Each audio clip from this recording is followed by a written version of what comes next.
Hi, I'm Monty McKinnon. Thank you for joining me. Today I want to show you how we ended up getting to here and what these two devices do and will be doing.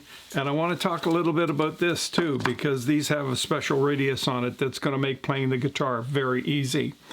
So the first thing I want to show you here today is the clamping that we have on the peg head here.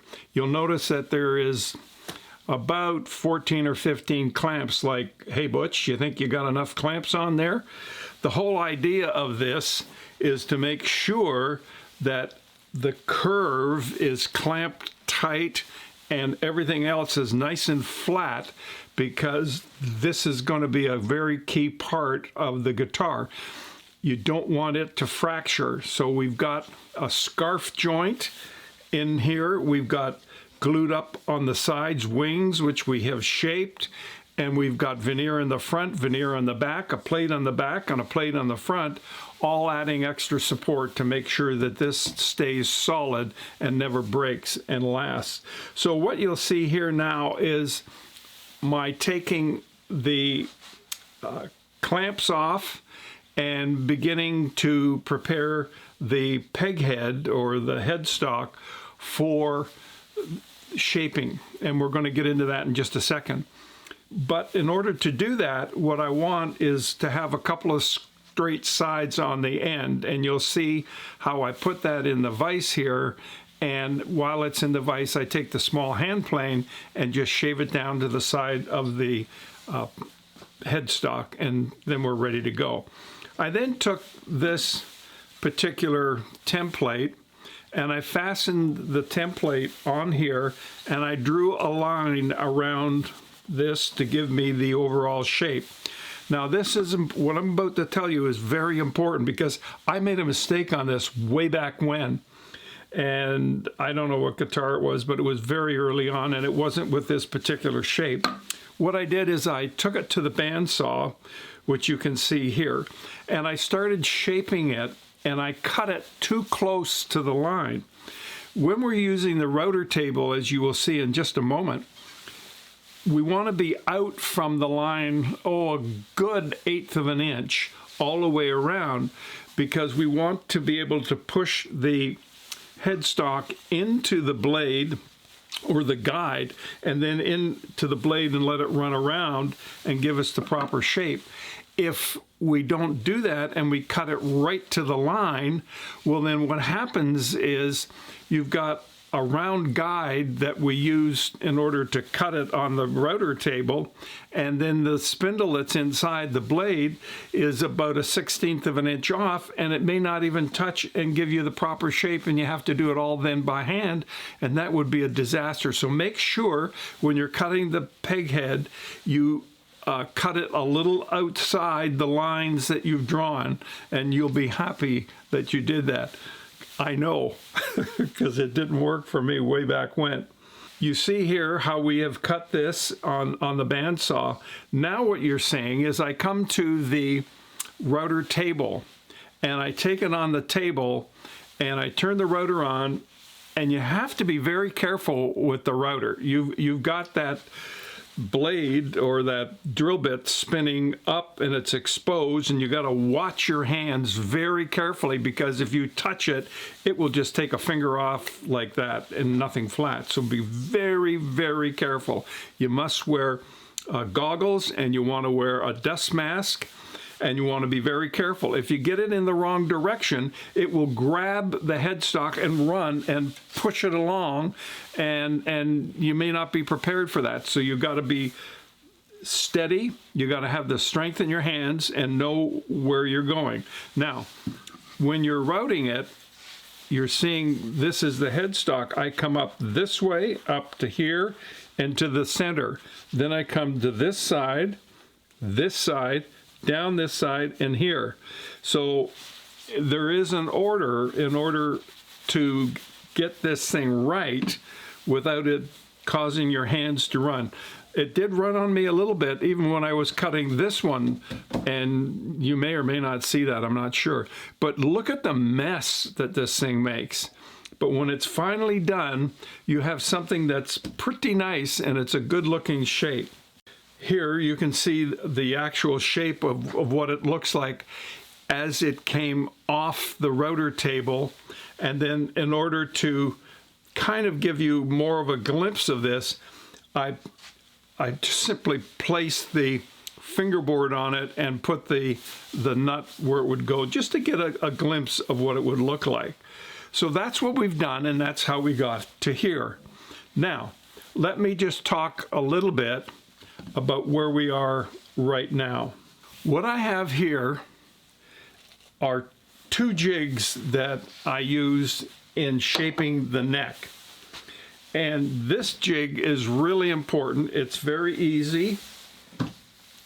I can lift this right off. I have on the top of this, I have rubber glued on here and on here so that I don't score the top of the fingerboard. You'll see the slots cut out here and here. That allows me to get the calipers underneath here so I can gauge the thickness of the neck as I'm going along.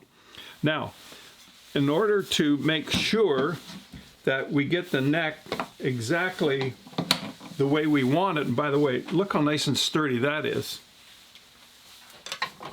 I made this small little jig. It's simply a straight piece of wood, and I simply place that on there and make sure that I'm getting it straight all across when I'm sanding it. Now, in order to get this to the shape that it's in, it's a heck of a lot of work. Oh, let me tell you. I use a spoke shave, and I take this thing down on the sides, and you want to be careful that you don't nick the sides here where you've got the binding in here, because this is all bound all up and down here, and you want this coming around. You don't want to nick any of this with the spoke shave, so you want to be careful with that. I also use not only the spoke shave, but I use some sandpaper, I use straight scrapers, and I take a lot of time and effort in order to get the shape here. Now, I mentioned to you in a previous video that this thing fit perfectly here where I cut this, and I'm going to show you in another video how I went about cutting that, because this fits so well. It should be straight because the guitar is square on the top and flat. This is square and flat. It should fit, and it should just run down perfect without any adjustment for the neck where it would have to go this way or this way, whatever the case would be. And you do that by sanding here. I don't believe I'm going to need to do any of that. And so I want to show you how I got there, because this has worked out so well on this particular guitar. Now, you've seen the neck. This is what it looks like now. We're flat up here. We've got that back plate in the curve here. And here we are with that nice little piece for your thumb to fit in there. Okay. That volute is actually a really good size. It's not overly done. I've now sanded this down to a 1200 grit level of sandpaper.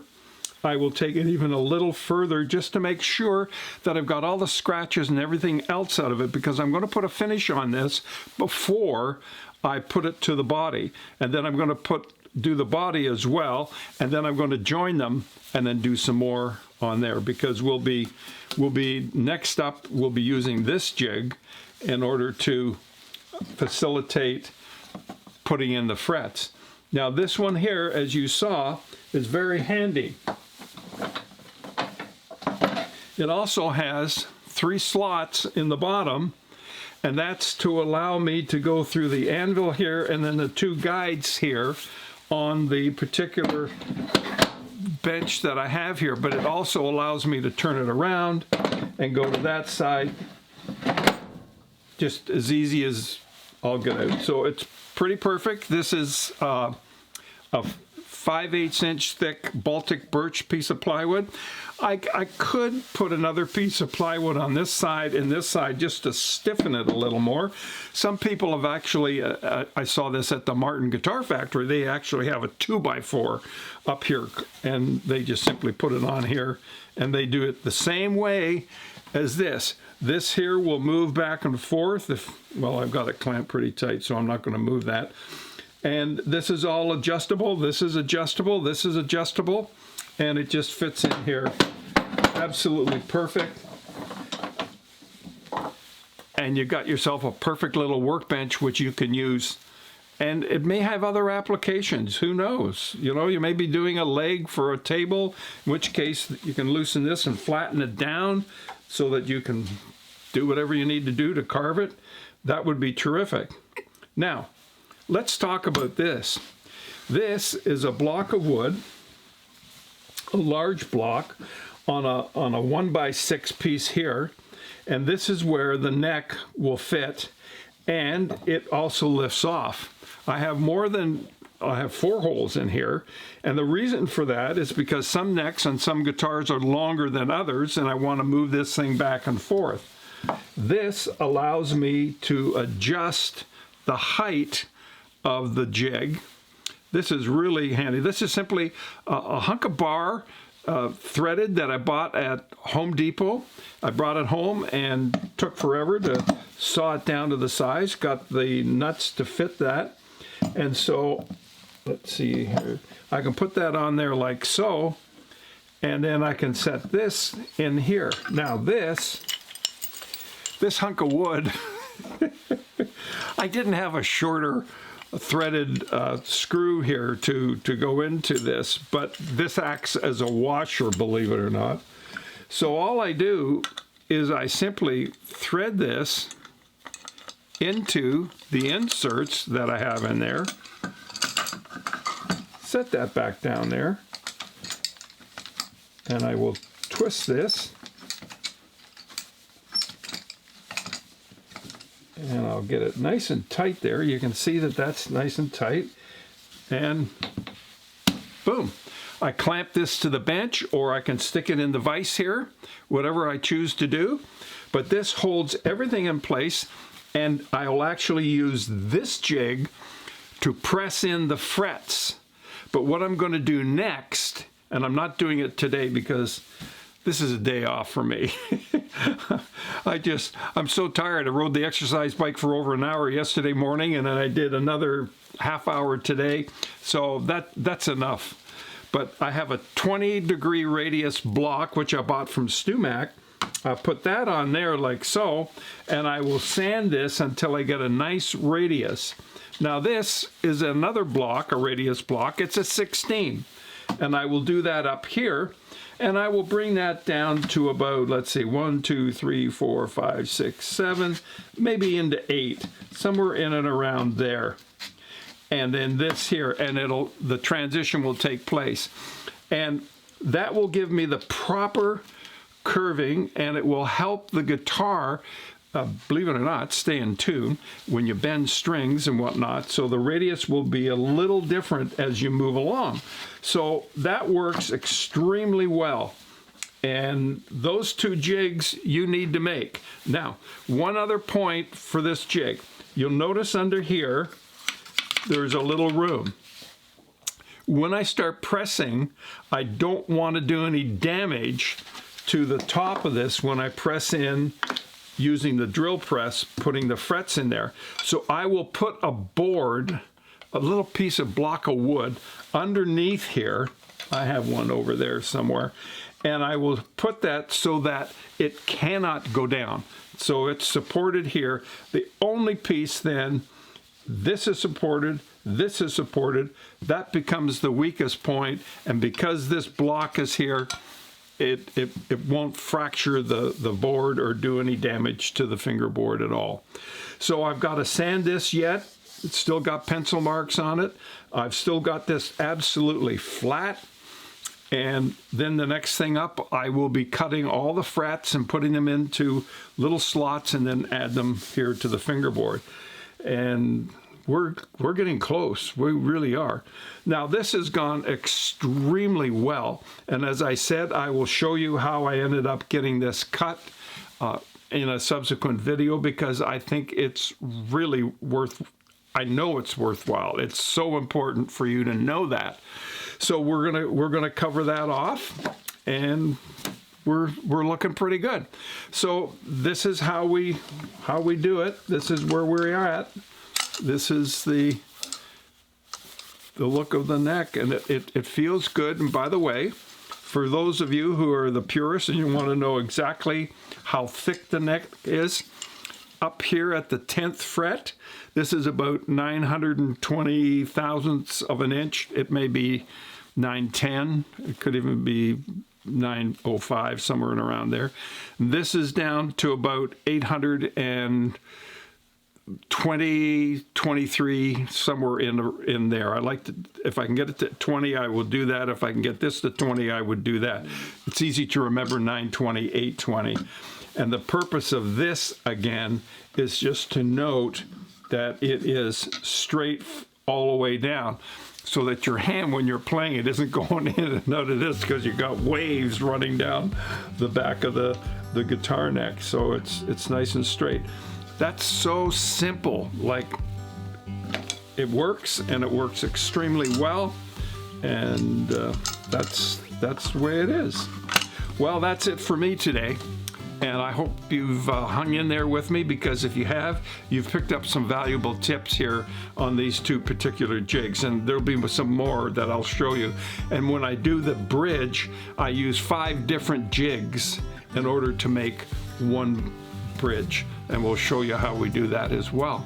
So that's it. Thank you for joining me, and thank you, by the way, for those of you that have signed up and gone over to Leo's channel and subscribed to his channel. He's very excited, and a number of you have done that, so thank you very much. And thank you to those of you that have downloaded the Kindle edition of my book. Well, that's the way I see it. And some of you have even ordered the paperback copy, so thank you for doing that. I love my subscribers. You people are the best. Honestly, you really are. And I appreciate your comments and your encouragement, and I try to answer all of them. And some of you are writing me that you're binging on my videos, and you're making a guitar going along. If you have any difficulty anywhere in the build, then write me, email me, and I'll help you through that. I'll guide you through and tell you what you need to do. So we're in this together. So thank you very much. And I'm still missing my barber, but I'm going upstairs right now and have another wonderful cup of English breakfast tea. Yorkshire tea is a real sweet, beautiful English tea, and Yorkshire decaf is amazing. I'm doing the decaf to try to get rid of any tremor, and hopefully it will help me to do that. So we'll see you in the next video. Thanks for sticking around. Bye for now.